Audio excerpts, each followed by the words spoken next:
안녕하세요. 김영인 목사입니다. 오늘은 2019년 1월 25일 금요일입니다. 복음과 사회참여 12번째 시간으로 오늘은 제2의 에치슨 라인은 그어질 것인가 라는 제목으로 말씀을 드리겠습니다. 소련군은 1948년 12월에 북한에서 철수할 때 T-34 탱크 등 전차 87대와 야크 전투기 70대 등 당시의 첨단 무기들을 조선인민군에게 넘겨주었고 약 3천여 명의 군사 고문단도 북한에 남겨두었습니다. 그리고 소련은 미국에게 남한에서의 미군 철수를 요구하였습니다. 그러나 속으로 소련 정부는 모스크바에서 비밀리에 북한과 중공의 고위 군부 대표들을 참석시켜서 군수대 회담을 개최하고 남한에서 미군 철수 이후에 개시할 남침 전쟁 준비를 계획하고 있었습니다. 이렇게 북한에서의 남침 전쟁 준비는 스탈린 주도하에 착착 진행되고 있었습니다. 1949년 6월 미국은 이승만 대통령의 간절한 주한미군 철수 반대에도 불구하고 주한미군 철수를 완료했습니다. 미군은 소량의 개인 화기와 물자만 한국군에게 이양하고 겨우 500명 정도의 군사 고문단만 남겨두고 전원 철수했습니다. 한편 남한에서는 1948년 2월에 남로당과 민주주의 민족전선이 주도하여 남한에서의 대한민국 재헌국회 총선에 의한 남한 단독정부 수립에 반대하며 파업과 봉기를 일으켰습니다.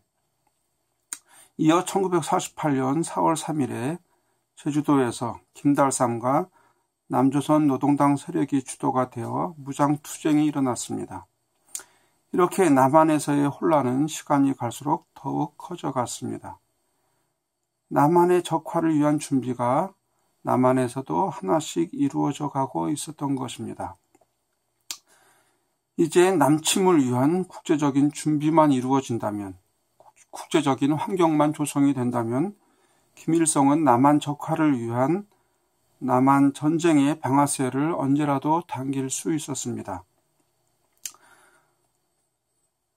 1949년 8월에 소련이 핵실험에 성공하였고 1949년 10월에는 마오쩌둥이 중국에서 공산화에 성공하였습니다. 이렇게 남침을 위한 국제 환경이 무르익어 가고 있었던 것입니다. 마침 김일성에게 정말 좋은 기회가 왔습니다. 1950년 1월에 미국의 국무장관 딘 에치스는 미국의 극동방어선이 알류산 열도, 일본 본토, 오키나와 필리핀을 연결하는 선이라고 발표하였습니다. 즉, 한국과 대만이 미국의 극동방어선에서 제외되고 있었던 것입니다.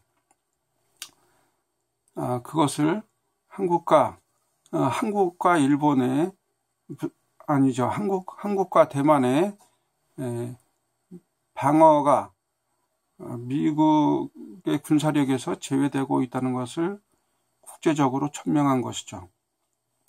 김일성에게는 남한의 적화를 위한 북, 남, 국제적인 환경이 거의 다 갖추어졌던 것이고 그 후 6개월이 못되어 우리 민족 최대의 비극인 6.25 전쟁이 발발하였던 것입니다. 이제 2019년에 북한과 한국 그리고 한반도를 둘러싸고 있는 국제 환경을 검토해 보겠습니다. 먼저 첫째로 북한의 상황을 보겠습니다. 북한은 매우 열악한 경제 상황에도 불구하고 3대에 걸쳐서 2017년까지 핵무기와 단거리, 중거리, 장거리, 그리고 수중발사 미사일인 SLBM까지 모든 종류의 미사일 개발을 완료하였고 지금은 자칭 핵과 미사일 강국이라고 선전하고 있습니다. 부족한 물자에도 불구하고 선군 사상을 강조함으로써 북한 인민군의 무기와 군수 물자 공급하는 것을 북한의 제1정책으로 삼아 변함없이 추진하고 있습니다. 아울러 유엔 안보리 제재 하에서도 중국의 지원과 문재인 정권의 지원을 받고 있습니다. 최근에는 한국의 요인 암살을 전담하는 특수부대까지도 만들었습니다. 북한 인민군은 현대 전쟁에 있어서 최대의 전략무기인 핵무기와 화생방 무기, ICBM, SLBM으로 무장하여 6.25 때보다 더 완전한 준비를 갖추었습니다. 이제 두 번째로 한국의 상황을 살펴보겠습니다. 박근혜 전 대통령의 실정과 극심한 사회 혼란, 그리고 탄핵으로 문재인 정권이 2017년 5월에 들어섰습니다. 문 정권은 북한 노동당 체제가 전혀 변하지 않고 남한 적화를 그들의 최대의 과업으로 꾸준히 추진하고 있음에도 그리고 남북한 간에 신뢰가 전혀 구축되지 않았음에도 불구하고 2019년 9월 19일에 남북 간의 판문점 선언 이행을 위한 군사 분야 합의서를 전격 체결하고 이에 국회 동의를 받지 않고 문 대통령 자신이 셀프 비준을 하였습니다. 그럼으로써 DMZ과 NLL에서의 대북 감시망과 대북 대비 태세가 큰 타격을 받았습니다. 또한 비무장지대 내 일부 감시 초소와 지뢰 및 철조망을 제거하였고 유사시 북한군 탱크가 남하하는 주요 도로에 대전차 방어벽들을 제거하였습니다. 국방백서에서도 북한 인민군을 적으로 규정하지 않음으로써 국군의 정신무장에도 큰 타격을 가져왔습니다. 또한 문 정권은 국가보안법과 국가정보원 그리고 국군기무사령부를 무력화시켰습니다.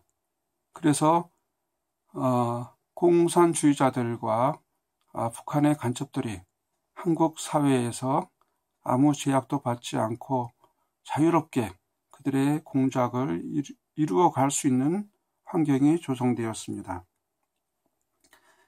현재 한국 사회는 문 정권의 막무가내식 대북 지원과 대북 방어력의 자진 해체로 말미암아 좌우파 간의 심각한 분열과 대립이 일상화되었습니다. 무엇보다도 김일성, 김정일, 김정은을 추종하는 주체 사상파들이 대한민국의 두뇌인 청와대를 장악함으로써 6.25 전쟁 전에 혼란했던 한국의 상황보다도 더욱 위험한 상황이 조성되었습니다. 세 번째로 국제적인 환경을 살펴보겠습니다. 미국을 다시 위대하게 만들라는 기치를 내걸고 당선된 트럼프 대통령은 국제관계에서 고립주의와 미국 이익 최우선 정책을 추진하고 있습니다. 그래서 전통적인 우방이었던 나토의 나라들과의 관계도 예전과 같지 않고 동맹인 한국과의 관계도 마찬가지입니다. 문 대통령은 북핵 폐기를 위한 미국 정부의 강력한 대북 제재에도 불구하고 지난해 유럽을 돌며 대북 경제제재 해제를 여러 나라 정상들에게 부탁하고 미국과 크게 엇박자를 냈습니다. 현재 한미 간에는 제10차 주한미군 방위비 분담금 협정을 위한 협상을 하고 있으나 해를 넘겼는데도 전혀 타결에 이르지 못하고 있습니다. 한국 정부가 미국 정부의 마지막 제안인 10억 달러 유효기간 1년의 안을 거부하였기 때문입니다. 흡사 한국 정부는 주한미군의 철수를 원하는 것으로 비춰질 수 있습니다. 지금 미국 조야에서는 한국이 과연 미국의 진정한 동맹국인지 많이 회의하고 있습니다. 트럼프 자신도 러시아 게이트로 뮬러 특검 검사의 강력한 수사를 받고 있고 민주당의 장악한 하원의 강한 견제를 받고 있으며 미국민의 지지도가 계속해서 떨어지고 있는 등 위기에 처해 있습니다. 이런 상황에서 트럼프는 미국민들에게 자신의 외교적인 성과를 가시하고 또 내년 말로 다가오는 미 대선에서의 재선을 위해서 김정은과 보여주기식 외교 협상에서 거래를 할 수 있습니다. 트럼프 자신도 김정은이 절대로 핵무기를 포기하지 않을 줄 알고 있습니다. 그래서 이것이 트럼프의 쇼라는 것입니다. 2차 미북 회담에서 김정은이 예를 들면 이미 쓸모가 별로 없는 영변 원자로의 폐기와 검증, 그리고 장거리 미사일의 일부 폐기와 같은 조그만 성의를 보여주어도 트럼프는 김정은에게 경제제재 일부 해제와 종전선언, 그리고 전투부대를 포함한 주한미군의 일부 철수를 선물로 주며 자신이 마치 미국인의 안전을 위해 큰 일을 성취했다고 떠벌릴 수 있습니다. 트럼프는 한국을 자유민주주의를 함께 지키는 혈맹으로 보지 않고 자신과 미국의 이익을 위해서라면 언제라도 거래할 수 있는, 포기할 수 있는 대상으로 보고 있습니다. 2019년에 트럼프는 1950년에 딘 애치슨이 그러했듯이 제2의 애치슨 라인을 그어버리고 한국의 방위를 포기할 수도 있습니다. 만약에 김정은이 자신의 할아버지가 그러했듯이 제2의 6.25 전쟁을 일으키면 미국은 다음 두 가지 중 하나를 선택할 수 있습니다.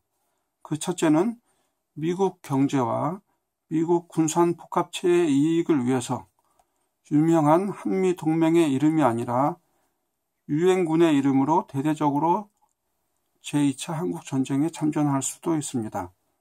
이 경우 한반도는 완전히 쑥대밭이 되고 6.25 때보다 더 수많은 인명이 희생될 것이고 한국은 다시는 재기가 불가능한 나라가 될 것입니다.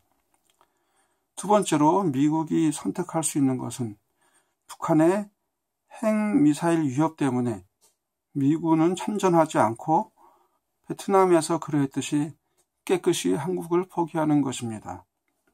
한국이 공산화되는 것을 가만히 지켜보는 것이죠.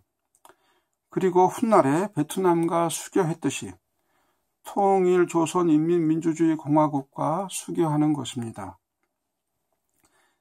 이 두 가지 경우에 어느 경우든 희생되는 것은 한국이고 한국 국민입니다. 한국의 공산화를 위해 김정은 노동당 정권은 3대에 걸쳐 북한의 핵무장력을 완성했습니다.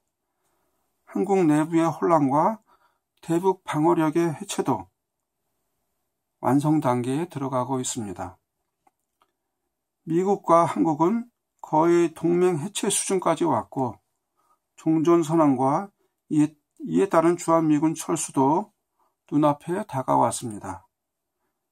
즉 국제적인 환경도 거의 무르익어 가고 있습니다.